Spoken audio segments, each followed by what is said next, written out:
আজকে থেকে পবিত্র রমজান মাস শুরু হয়েছে।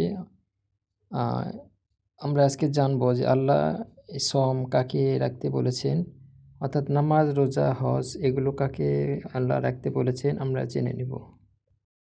সওমের রোজার নির্দেশ এসেছে মাত্র একটি আয়াতে। সেটা হচ্ছে, হে মুমিনগণ, তোমাদের পূর্ববর্তী উম্মতের মতো তোমাদের উপরও সওম ফরজ করা হয়েছে, যাতে তোমরা তাকওয়ার অধিকারী হতে পারো। সূরা বাকারা আয়াত ১৮৩। এর পূর্ববর্তী আরও ৩টি আয়াতে সওমের পদ্ধতি, কি করা যাবে, কি করা যাবে না ইত্যাদি বর্ণনা করা হয়েছে। অর্থাৎ সওম সম্পর্কে কোরআনের সব মিলিয়ে 4টি আয়াত আছে। এর মধ্যে প্রথমটি হচ্ছে সওম পালনের হুকুম, আর পরের 3টি হচ্ছে সওম পালনের প্রক্রিয়া। কোরআনে সওম শব্দটি যত জায়গায় এসেছে সেগুলোকে নিয়ে এখানে আলোচনা করা হচ্ছে। সওমের নির্দেশনা কিন্তু মুমিনদের জন্য। আয়াতটি শুরু হয়েছে হে মুমিনগণ সম্বোধন দিয়ে। আল্লাহ কিন্তু বলেননি যে হে মানবজাতি, হে বুদ্ধিমানগণ, হে মুসল্লিগণ ইত্যাদি। তার মানে মুমিনরা সওম পালন করবে, অর্থাৎ রোজা পালন করবে। তাহলে মুমিন কারা? আল্লাহ সূরা হুজুরাতের 15তম আয়াতে বলেছেন, তারাই মুমিন যারা আল্লাহ ও রাসূলের উপর ঈমান আনে, কোনো সন্দেহ পোষণ করে না এবং সম্পদ ও জীবন দিয়ে আল্লাহর রাস্তায় জিহাদ করে। তারাই হচ্ছে সত্যনিষ্ঠ মুমিন।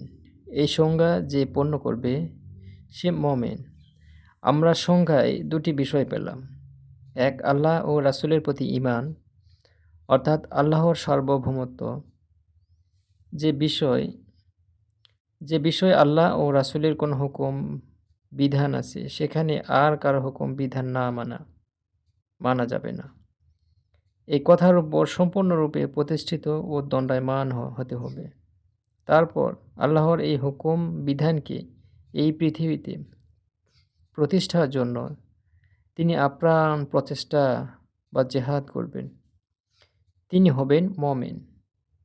তার জীবন সম্পদ মানবতার কল্যাণে তিনি উৎসর্গ করবেন। সংক্ষেপে তাওহীদ ও জেহাদ হচ্ছে মুমিন হওয়ার শর্ত। এই মুমিনের জন্যই হলো সওম, সালাহ, হজ সবকিছু। ইসলামের বুনিয়াদ 5টি, যার প্রথমেই হচ্ছে কালেমা, তাওহীদ, তারপরে সালাহ, যাকাত, হজ ও সর্বশেষ হচ্ছে সওম। আব্দুল্লাহ ইবনে ওমর রাদিয়াল্লাহু আনহু থেকে বুখারী শরীফ। এখানে প্রথমটি হচ্ছে ঈমান আর বাকি সব আমল। যে ঈমান আনবে তার জন্য আমল। মানুষ জান্নাতে যাবে ঈমান দিয়ে। আমল দিয়ে তার জান্নাতের স্তর নির্ধারিত হবে। অর্থাৎ কে কোন স্তরে থাকবে সেটা নির্ভর করবে তার আমলের উপর। এজন্যই রাসূল সাল্লাল্লাহু আলাইহি সাল্লাম বলেছেন, যে বলল লা ইলাহা ইল্লাল্লাহ সে জান্নাতে যাবে।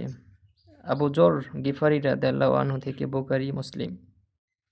তাহলে এখানে পরিষ্কার 2টা বিষয়, ঈমান ও আমল। সওম হলো আমল আর